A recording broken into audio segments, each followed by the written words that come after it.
चलिए so students, हम लोगों ने आर्टिकल में प्रॉपर नाउन के साथ आर्टिकल लगेगा या नहीं इसके बारे में ऑलरेडी डिस्कस कर लिया है।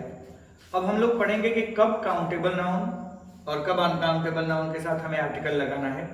उससे पहले हम ये सीखेंगे कि कब हम सिंगुलर नाउन को डेफिनेट और इंडेफिनेट मानेंगे और कब हम प्लूरल नाउन को डेफिनेट इंडेफिनेट मानेंगे और कब हम काउंटेबल और अनकाउंटेबल नाउन को डेफिनेट मानेंगे।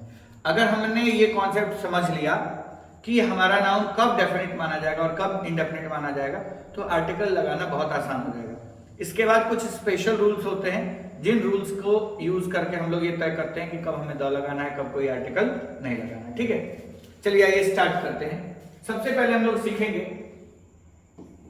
कि एक सिंगुलर काउंटेबल नाउन SCN यानी कि एक सिंगुलर काउंटेबल नाउन कब डेफिनेट माना जाएगा और कब इंडेफिनेट माना जाएगा। ठीक है, देखिए सिंगुलर काउंटेबल नाउन का मतलब क्या हो गया। जैसे मान लीजिए मैंने कहा अ बॉय, द बॉय, मैंने कहा अ गर्ल, द गर्ल। इसका मतलब ये कि मेरा ये जो बॉय और गर्ल है इसके साथ मैंने कभी ए लगाया है और कभी द लगाया है और मेरा बॉय और गर्ल जो है वो एक सिंगुलर काउंटेबल नाउन है। कौन सा नाउन है? सिंगुलर काउंटेबल नाउन है। तो सिंगुलर काउंटेबल नाउन के साथ कैसे पता चलेगा कि मुझे ए लगाना है या द लगाना है? तो देखिए ध्यान से, कई बार हम देखते हैं कि किसी भी वर्ड का यूज सेंटेंस में पहली बार हुआ होता है। तो अगर कोई सिंगुलर काउंटेबल नाउन किसी सेंटेंस में फर्स्ट टाइम यूज किया जाए तो हम लोग उसको क्या मानते हैं? इंडेफिनिट मानते हैं, खास करके तब जब वो हमारे लिए अंडरस्टूड ना हो। जैसे for example, my brother bought a book yesterday। मेरे भाई ने कल एक किताब खरीदी। अब इस बुक के पहले मैंने ए लगाया हुआ है, इसलिए क्योंकि इस बुक के बारे में मुझे नहीं पता है कि मैं कौन से बुक की बात कर रहा हूं, इसीलिए मैंने इसके साथ ए लगाया, क्योंकि ये सेंटेंस में पहली बार यूज हुआ है और हमारे लिए अंडरस्टूड भी नहीं है कि हम लोग एग्जैक्टली बात कर किसकी रहे हैं। लेकिन जैसे ही आप इसको रिपीट करेंगे, मान लीजिए मैंने लिखा the book is very useful, तो आपने इस बार बुक के साथ क्या लगाया? द लगाया। इसलिए द लगाया क्योंकि इस बार जब आप बुक यूज कर रहे हैं तो आपको पता है कि आप कौन से बुक की बात कर रहे हैं। आपको पता है कि जो किताब मेरा भाई कल खरीद के लेके आया था मैं उसी बुक की बात कर रहा हूं। मैं आगे इस सेंटेंस को और कैरी ऑन कर सकता हूं। The book is not expensive, किताब महंगा भी नहीं है। इसका मतलब ये कि आप जिस किताब की बात कर रहे हैं इसके पहले जब आपने जिस किताब की बात की थी उसी किताब की बात आप दोबारा कर रहे हैं। समझ में आ रही है बात? तो जब भी किसी नाउन को हम लोग सेंटेंस में पहली बार यूज करते हैं, अभी हम लोग सिर्फ सिंगुलर काउंटेबल नाउन की बात कर रहे हैं, प्लूरल और अनकाउंटेबल की बात नहीं कर रहे हैं, तो सिर्फ और सिर्फ हमारा ध्यान किस पे रहेगा? सिंगुलर काउंटेबल नाउन पर। तो एक पॉइंट हमेशा याद रखना है कि जब भी कोई नाउन सेंटेंस में फर्स्ट टाइम यूज होता है तो हम लोग उसको इंडेफिनिट मानते हैं और उसके साथ कोई उसके साथ ए और एन का प्रयोग करते हैं, क्योंकि सिंगुलर काउंटेबल नाउन्स कभी अकेले नहीं लिखे जाते हैं। ये पॉइंट बहुत इंपॉर्टेंट है जानने के लिए, इस पॉइंट पे हम लोग डिस्कस करेंगे। अभी देखिए आपने ये समझा ना कि जब हम लोग किसी नाउन को, किसी सिंगुलर काउंटेबल नाउन को सेंटेंस में फर्स्ट टाइम यूज करते हैं, अगर वो हमारे लिए अंडरस्टूड भी नहीं होता है तो हम उसके साथ क्या करते हैं? हाँ, तो हम लोग बात कर रहे थे कि जब भी कोई सिंगुलर काउंटेबल नाउन सेंटेंस में फर्स्ट टाइम यूज होगा हम लोग उसके साथ ए एन लगाएंगे। एक चीज और हम लोगों को जानना जरूरी है कि हम लोग सिंगुलर काउंटेबल नाउन्स के साथ कब आर्टिकल लगाते हैं और कब आर्टिकल नहीं लगाते हैं। देखिए, जैसे मान लीजिए मैंने लिखा दिस हाउस, मैंने लिखा दैट हाउस, मैंने लिखा माई हाउस।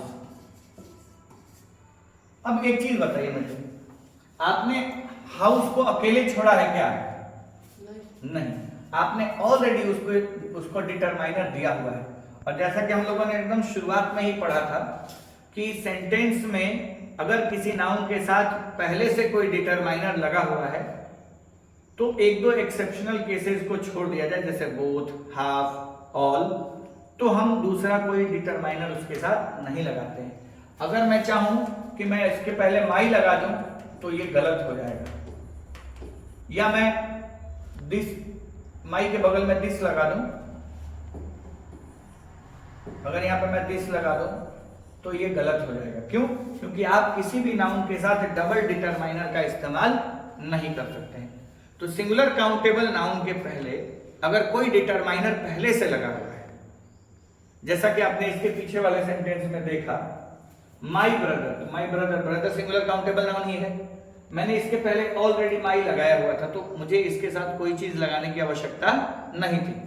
लेकिन मैंने इस बुक के पहले कुछ एक्स्ट्रा नहीं लगाया था, इसीलिए मुझे ए या द लगाने की जरूरत पड़ी। तो रूल क्या कहता है कि यदि किसी सिंगुलर काउंटेबल नाउन के पहले ऑलरेडी कोई डिटरमाइनर लगा हुआ है तो आपको दूसरा डिटरमाइनर लगाने की जरूरत नहीं है। और आर्टिकल भी ऑलरेडी क्या है? डिटरमाइनर ही।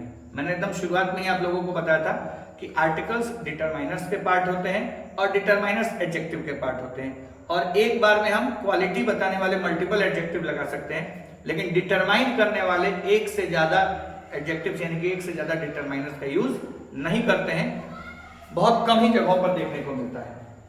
अब देखिए, कहता यह है कि सिंगुलर काउंटेबल नाउन्स को कभी अकेले नहीं लिखा जाता है।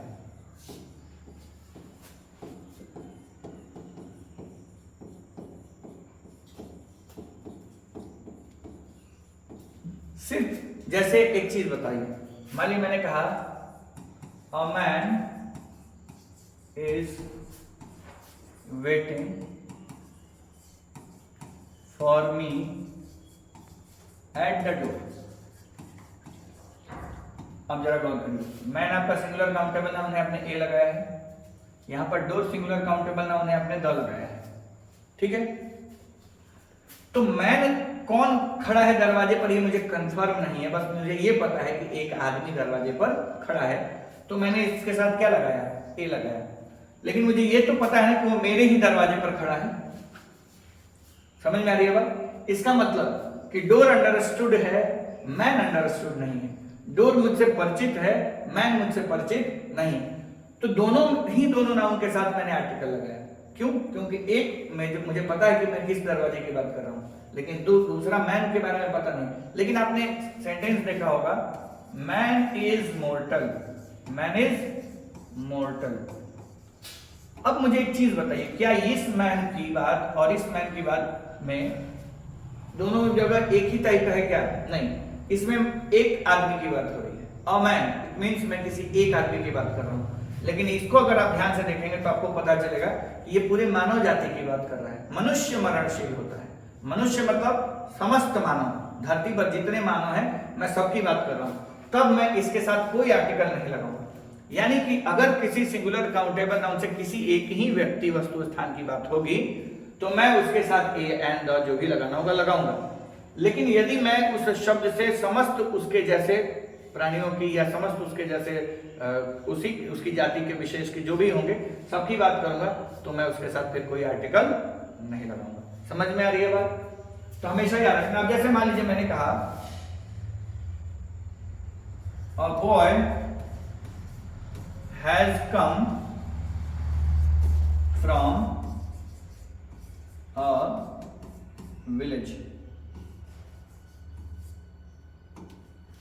अब देखिए ध्यान से, a boy has come from a village, एक लड़का एक गांव से आया है। अब यहां पर ना मुझे ये पता है कि वो एग्जैक्टली लड़का कौन है और ना मुझे ये पता है कि उस कौन से गांव से आया है। इसका मतलब ये कि ये बॉय भी मेरे लिए अननोन है और ये विलेज भी मेरे लिए क्या है? अननोन है। और इस अननोन होने की स्थिति में मैंने दोनों के साथ क्या लगाया है? अ लगाया है। ओके, तो अब ध्यान से देखिए कि बॉय के पहले मैंने ए लगाया है और विलेज के पहले में मैंने क्या लगाया है? ए, क्योंकि मुझे अंडरस्टूड नहीं था। यहां पर भी मुझे मैन अंडरस्टूड नहीं था, केवल डोर अंडरस्टूड था। समझ में आ रही है बात? तो जब भी हमें कोई नाउन अंडरस्टूड होगा तो उसको हम द देंगे, और अगर वो अंडरस्टूड नहीं होगा तो द नहीं देंगे। समझ में आ रही है बात? यहां तक हमने पढ़ा सिंगुलर काउंटेबल नाउन को कब हम लोग अननोन मानेंगे और कब नॉन मानेंगे। एक आध पॉइंट और है जो इसके बाद मैं आप लोगों को डिस्कस कर रहा हूं, ध्यान से देख लीजिए आप लोग इसको पहले, कि सिंगुलर काउंटेबल नाउन को कभी अकेले नहीं लिखा जाता, यानी जब भी सिर्फ आपने सुना होगा ना, एक वाक्य मैं दिखा रहा हूं, जैसे आपने सुना होगा राम आम खाता है। क्या है, क्या आपने कभी इसका ट्रांसलेशन राम ईट्स मैंगो पढ़ा है? नहीं। आपने जब भी पढ़ा होगा आपने पढ़ा होगा राम ईट्स अ मैंगो। अब सेंटेंस में ये नहीं लिखा गया कि एक ही आम खाता है, लेकिन ये भी नहीं लिखा गया कि राम आमों को खाता है। हम चाहें तो इसको ऐसे लिख सकते हैं, Ram Yeats mangoes, Ram Yeats mangoes. लेकिन ये मैंने क्यों लगाया? क्योंकि मेरा जो नाउन है वो सिंगुलर काउंटेबल नाउन है, और नियम के अनुसार मुझे उसको अकेले नहीं छोड़ना है। तो जब मुझे अकेले नहीं छोड़ना है तो मुझे उसके साथ कुछ नहीं तो ए लगाना है, इसलिए ए लगाया मैंने। द क्यों नहीं लगाया? क्योंकि कोई निश्चित आम की बात नहीं हो रही है। अगर निश्चित आम की बात हो रही होती, मान लीजिए मैंने कहा राम आम को खा गया, जब इस तरीके से बोलेंगे कि राम तो आम को खा गया, इसका मतलब हमें पता है कि हम कौन से आम की बात कर रहे हैं, तब मैं लिखूंगा राम एट द मैंगो। समझ में आएगी बात? लेकिन यहां पर राम आम खाता है, ये जनरल सेंस में बताया गया कि आम खाता है यानी उसको आम खाना पसंद है। इसका मतलब ये है कि वो किसी निश्चित आम की बात नहीं कर रहा है, इसी वजह से मुझे ए लिखना पड़ा। हिंदी में राम एक आम खाता है नहीं भी लिखा जाएगा तब भी। मैंने कहा गाय जानवर है, तो ये मुझे बोलने की जरूरत नहीं कि गाय एक जानवर है, मैं बोलूंगा अ काउ इज एन एनिमल। चलिए इस सेंटेंस को भी मैं करके आप लोगों को दिखाता हूं।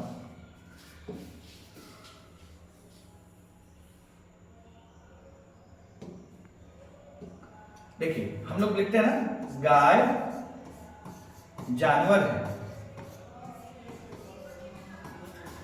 आम फल है, आलू सब्जी है,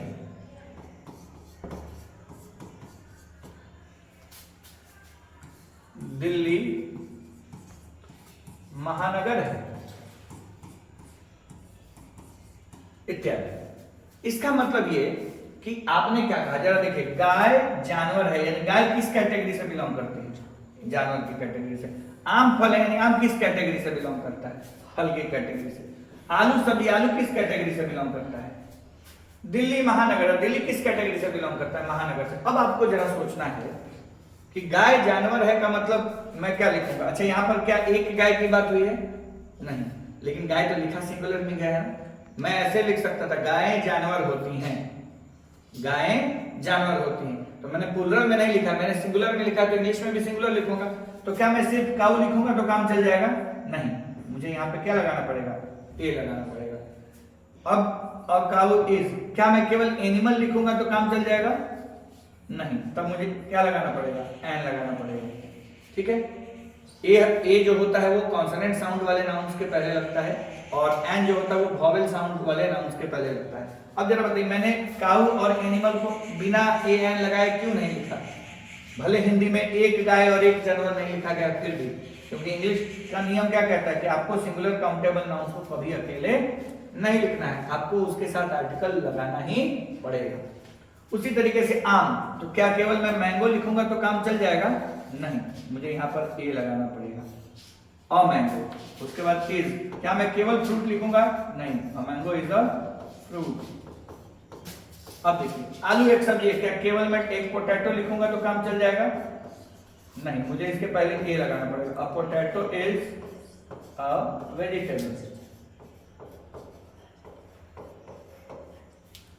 मतलब ये बताया गया कि आप किसी भी चीज के नाम के पहले ए एन कब लगाएंगे? जब वो अननोन होता है। लेकिन इसमें एक कंडीशन है कि आपका नाउन अगर सिंगुलर हो तो। अब जरा गौर करिए, मैं दिल्ली लिख सकता हूं, लेकिन इसके पहले मुझे ए एन लगाने की जरूरत नहीं है, क्योंकि यहाँ पे गाय कौन सी है, आम कौन सा है और आलू कौन सा है इसके बारे में पता नहीं। लेकिन दिल्ली तो प्रॉपर नाउन है, तो यहाँ पर मैं दिल्ली लिख सकता हूँ, मुझे ए दिल्ली या कुछ लगाने की जरूरत नहीं।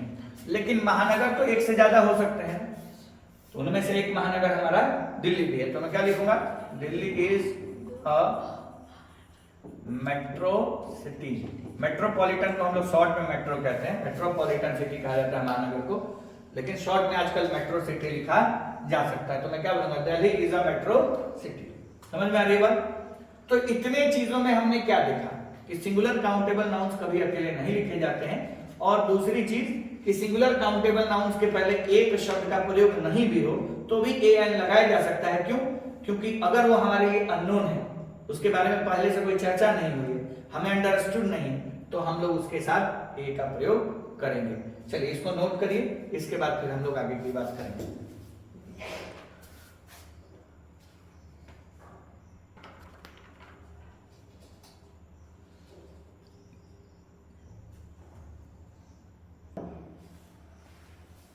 चलिए, तो उम्मीद है कि आप लोगों को यहां तक समझ में आ गया होगा कि हम लोग सिंगुलर काउंटेबल नाउन के साथ कब an लगाते हैं और कब द लगाते हैं। ठीक है, कुछ पॉइंट्स और मैं आप लोगों को बताता हूं।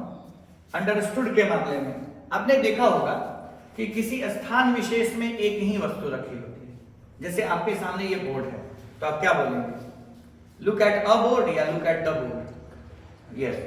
तो अगर मैं कहूं कि अगर किसी स्थान विशेष में, किसी स्थान विशेष में कोई वस्तु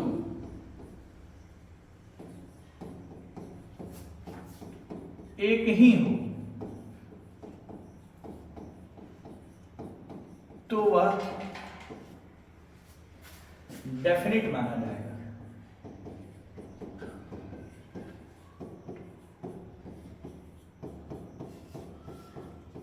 अब आप लोग समझ सकते हैं कि जब कोई चीज किसी स्थान विशेष में एक ही हो और डेफिनिट माना जाएगा, तो डेफिनिट होने की स्थिति में हम लोग उसके साथ क्या लगाएंगे, द लगाएंगे। अब जरा गौर करिए, मान लीजिए एक टेबल पर कुछ लोग बैठ के खा रहे हैं, कुछ लोग खा रहे हैं। यहां बैठे हुए आदमी को पानी के बोतल की आवश्यकता पड़ी और इस वाले व्यक्ति के पास वो बोतल रखी हुई है, तो ये क्या कहेगा, पास अ बोतल या पास द बोतल? ये कहेगा पास द बोतल, क्योंकि इसको भी पता है कि कौन सा बोतल मांग रहा है और इसको भी पता है कि कौन सा बोतल देना है।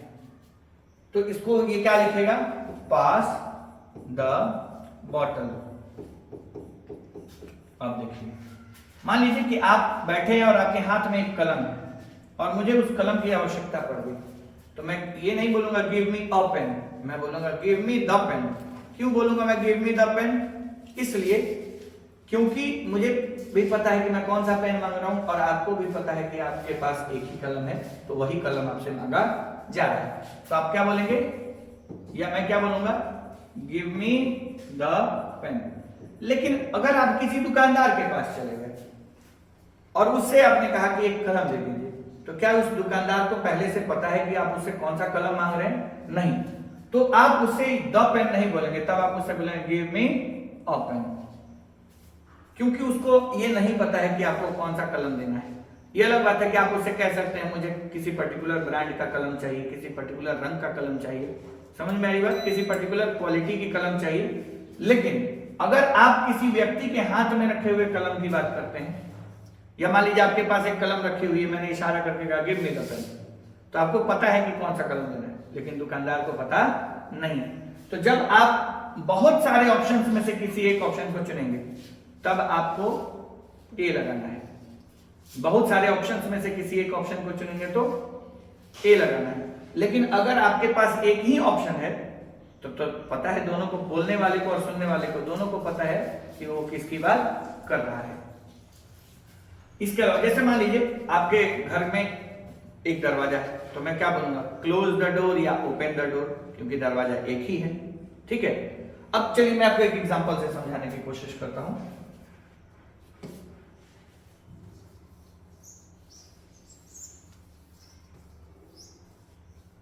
देखिए, सपोज कि कमरे में 3 खिड़कियां हैं,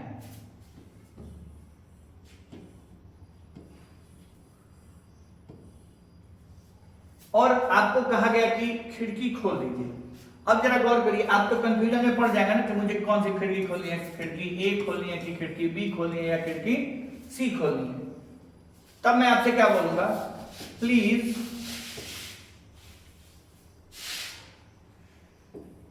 ओपन अ विंडो।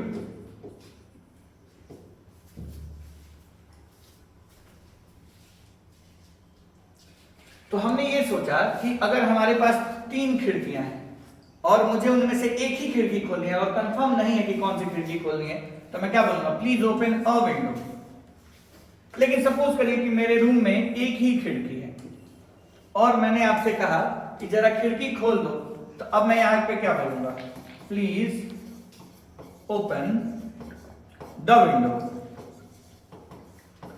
अब आप इससे समझ गए होंगे कि जब भी आपके पास किसी चीज के मल्टीपल ऑप्शंस होते हैं और उनमें से किसी एक ऑप्शन को चुनने की बात होती है और आपको कंफर्म नहीं होता है कि एग्जैक्टली कौन सा ऑप्शन आपको चुनना है, तब आप क्या करते हैं, तब आप ए एंड का प्रयोग करते हैं।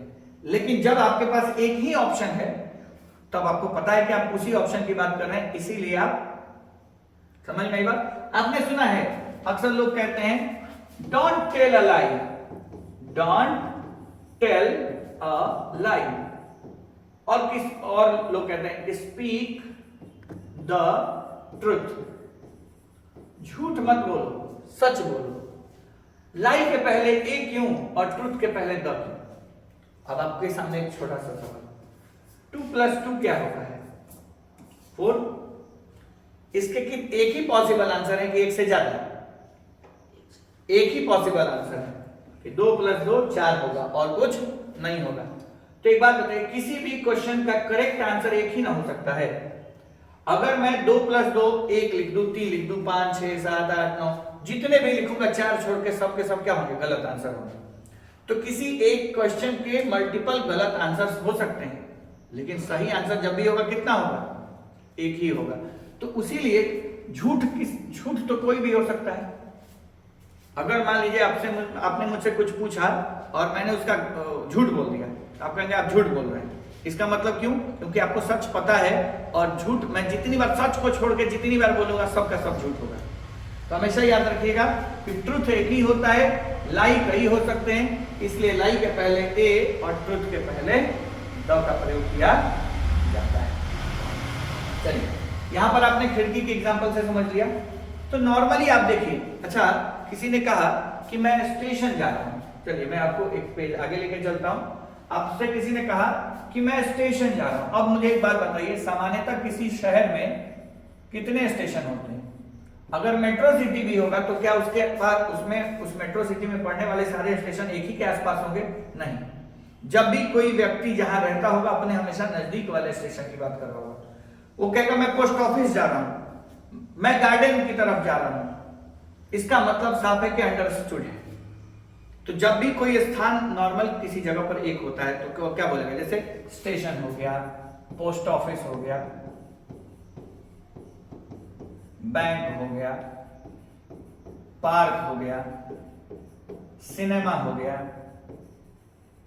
ये सब नॉर्मली किसी इलाके में एक ही होते हैं नॉर्मली। तो इन सब के पहले आप क्या लगाएंगे, द लगाएंगे। अगर आप पुलिस स्टेशन की बात करें तो नॉर्मली किसी स्थान में कितने पुलिस स्टेशन हो सकते हैं? एक ही हो सकता है, तो आप क्या लगाएंगे, द लगाएंगे। अच्छा मान लीजिए एक घर है, एक घर में नॉर्मली कितने किचन होते हैं, कितने छत होते हैं, बताइए। एक घर में एक ही छत होता है, एक घर में नॉर्मली एक ही किचन होता है। तो अगर मान लीजिए मैंने कहा माँ कहाँ है, तो आपने कहा माँ किचन में है। आप मुझे बताइए कि ऐसा तो नहीं है ना कि घर में एक ही बेडरूम है और 4-5 किचन है और माँ उनमें से किसी में भी हो सकती है, नहीं ना। मैंने कहा पिताजी कहाँ है, तो पिताजी छत पर है। तो ऐसा तो है नहीं ना कि किसी घर में 50 छत हो, एक फ्लोर का एक ही छत होगा ना। तो जब भी आप यूज करेंगे तो इनके पहले आप क्या लगाएंगे, द लगाएंगे। द किचन, द रूफ, समझ में आ रही है बात, द सीलिंग, समझ में आई बात। उसी तरीके से मैं क्लास में पढ़ा रहा हूं तो मैं एक साथ कितने बोर्ड्स पर पढ़ा रहा हूं, एक ही बोर्ड पर पढ़ा रहा हूं, तो आप क्या यूज करेंगे, द बोर्ड। मैं कहूंगा बोर्ड पर देखो, तो क्या आप पीछे देखेंगे, दाहिने बाएं देखेंगे कि सामने देखेंगे, सामने देखेंगे। इसका मतलब ये है क्योंकि आपके सामने एक ही बोर्ड पड़ा हुआ है। नॉर्मली एक बेडरूम में या एक रूम में एक ही पंखा होता है, एक ही टीवी होती है, तो मैं कहूंगा switch on the fan, switch off the TV. इसका मतलब ये है कि हमें पता है कि घर में कितने दरवाजे हैं, कितने पंखे लगे हैं, कितने मल्टीपल ऑप्शंस होंगे एक ही काम करने के लिए। जैसे मान लीजिए एक किसी व्यक्ति का घर बहुत बड़ा है और उसमें मेन एंट्रेंस 3-4 बनाए हुए हैं, तो मैं कहूंगा जाओ किसी एक दरवाजे को खोल दो। इसका मतलब यह है कि तब मेरे घर में एक दरवाजा नहीं है और मैं किसी पर्टिकुलर दरवाजे की बात नहीं कर रहा हूं। Go and open a door, जाओ और एक दरवाजा खोल दो। इसका मतलब बहुत सारे ऑप्शंस में से एक ऑप्शन की चुनने की बात हो रही है, लेकिन मैं कहूंगा जाओ दरवाजा खोल दो। इसका मतलब मुझे भी पता है, सामने वाले को भी पता है कि एक ही दरवाजा और उसी दरवाजे को खोलना है। समझ में आ रही है ना बात? तो हमेशा याद रखिएगा कि जब भी सिंगुलर काउंटेबल नाउन की बात हो तो कब उसके साथ an लगाना है? जब वो किसी सेंटेंस में पहली बार आया हो, जब किसी सेंटेंस में उसको मतलब पर्टिकुलर ना बनाया गया हो, या जब किसी सेंटेंस में अंडरस्टूड हो कि किसकी बात कर रहे हैं या अंडरस्टूड ना हो कि किसकी बात कर रहे हैं। तो अंडरस्टूड नहीं होगा, एक से ज्यादा ऑप्शन होगा हमारी खिड़की की तरफ, या फिर वो पहली बार आया होगा तो वो हमारे लिए अननोन होगा और उसके साथ हम an लगेंगे। लेकिन जब रिपीट करेंगे तब, जब हमें पता होगा किसकी बात कर रहे हैं, या जब वो हमारे लिए सिंगल ऑप्शन होगा, तब हम लोग उसके साथ क्या लगाते हैं? द लगाते हैं। चलिए, तो सिंगुलर काउंटेबल नाउन के बारे में अभी तक हमने जितना सीखा उसमें एक दो चीजें मैं और कनेक्ट कर देता हूं आप लोगों के लिए। जैसे आपने सुना होगा गाय दूध देती है, और एक आपने सुना होगा गायें दूध देती हैं। अब एक चीज बताइए, गाय मतलब सिंगुलर और गाय मतलब प्लूरल, लेकिन बात तो एक ही हो रही है ना। गाय दूध देती है का मतलब क्या है? कोई भी गाय दूध देती है। गायें दूध देती हैं का मतलब क्या है? सारी गायें दूध देती हैं। समझ में आई बात? अगर हम इसको लिखना चाहें तो कितने तरीके से इसी बात को लिख सकते हैं। अच्छा, गाय दूध देती है तो क्या कोई गाय पेट्रोल भी देती है, कोई डीजल भी देती है? नहीं ना, सारी गाय दूध देती है। हम इसको कितनी तरीके से लिख सकते हैं? इसको हम, अगर मैं सिंगुलर लिखता हूं, क्या लिखता हूं? सिंगुलर, तो मैं इसको ऐसे भी लिख सकता हूं, अ काउ गिव्स मिल्क। इसका मतलब क्या? A cow is equal to any cow. मैं चाहूं तो इसको ऐसे भी लिख सकता हूं, the cow gives milk. The cow लिखने का मतलब ये हुआ कि मैं समस्त गाय प्रजाति की बात कर रहा हूं, ठीक है, और स्पीसीज ऑफ काउज। तो मैं गाय दूध देती है, a cow gives milk, any cow gives milk, the cow gives milk लिख सकता हूं। और इसी बात को अगर मुझे प्लूरल में लिखना हो तो मैं ऐसे लिख सकता हूं, काउज गिव मिल्क, या ऑल काउज गिव मिल्क।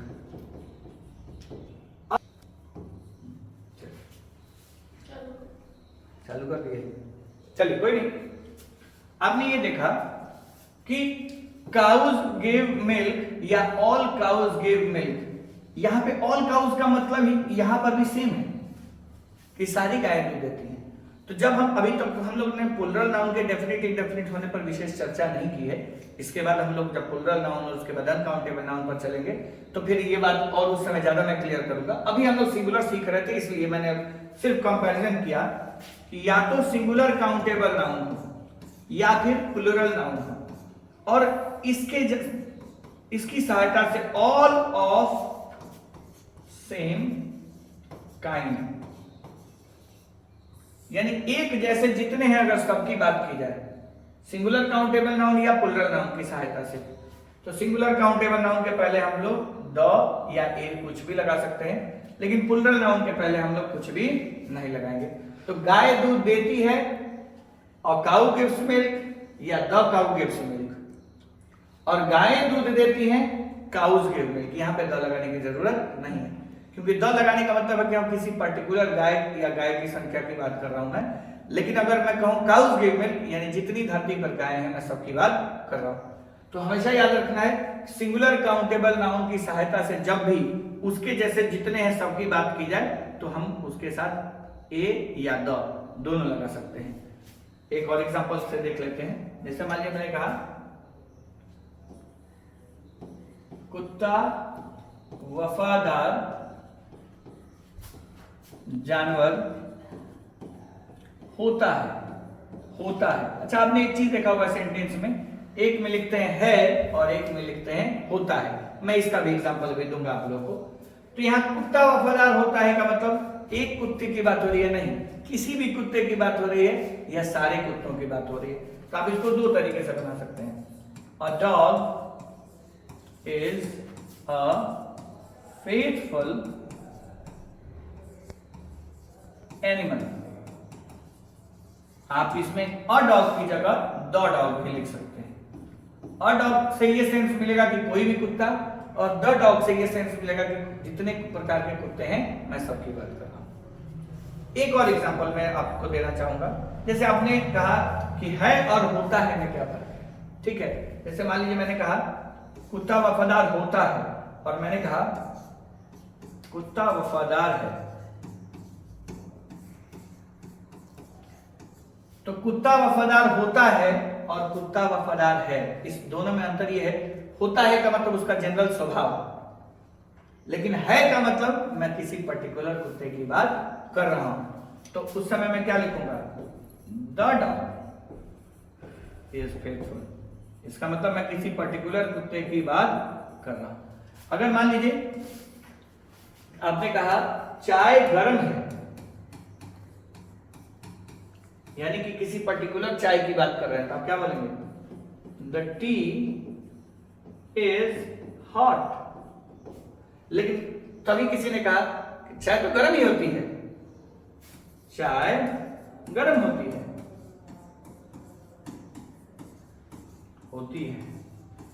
तो आप क्या लिखेंगे, टी इज हॉट। आप क्या लिखेंगे,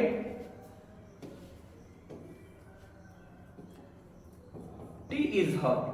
अब टी इज हॉट और द टी इज हॉट का मतलब क्या है, टी इज हॉट मतलब चाय का स्वभाव ही है कि वो गर्म होता है, लेकिन द टी इज हॉट का मतलब किसी पर्टिकुलर चाय की बात हो रही है जो कि अभी फिलहाल क्या है, गर्म है। तो अभी तक हमने जितना पढ़ा इससे हम लोगों ने क्या सीखा कि सिंगुलर काउंटेबल नाउन्स अगर अंडरस्टूड हो तो द लगाएंगे, किसी स्थान पर एक ही हो तो द लगाएंगे, लेकिन अगर बहुत सारे ऑप्शंस में से एक को चुनना हो तो ए एन लगाएंगे। अगर किसी सेंटेंस में पहली बार आया हो तो ए एन लगाएंगे, रिपीट हुआ है तो द लगाएंगे। इसके अलावा बहुत सारे रूल्स हैं। जैसे हम लोग किसी पोस्ट या प्रोफेशन की बात करते हैं, किसी ने पूछा आपके पिताजी क्या हैं, मैंने कहा मेरे पिताजी एक डॉक्टर हैं, तो my father is a doctor. यहाँ पे डॉक्टर के पहले ए लगाया, क्यों, क्योंकि डॉक्टर तो बहुत लोग होते हैं, उनमें से एक डॉक्टर मेरे पिताजी भी हैं। मैंने कहा तुम क्या हो, तो तुम कहोगे मैं एक छात्र हूँ, तो छात्र तो आपके जैसे बहुत सारे हैं, आप उन छात्रों में से एक छात्र हैं। समझ में आ रही है बात। तो जब भी किसी भी कॉमन नाउन का इस्तेमाल किया जाए, और उस कॉमन नाउन के इस्तेमाल करने का मतलब यह है कि उसके जैसे तो बहुत सारे हैं और मैं या कोई व्यक्ति उसमें से ही एक है। समझ में आई बात। किसी ने पूछा दिल्ली क्या है, तो दिल्ली एक शहर है, तो शहर तो बहुत सारे हैं, उनमें से एक शहर दिल्ली भी है। मैंने कहा बिहार क्या है, तो बिहार राज्य है, राज्य तो बहुत सारे होते हैं, उनमें से एक राज्य बिहार भी।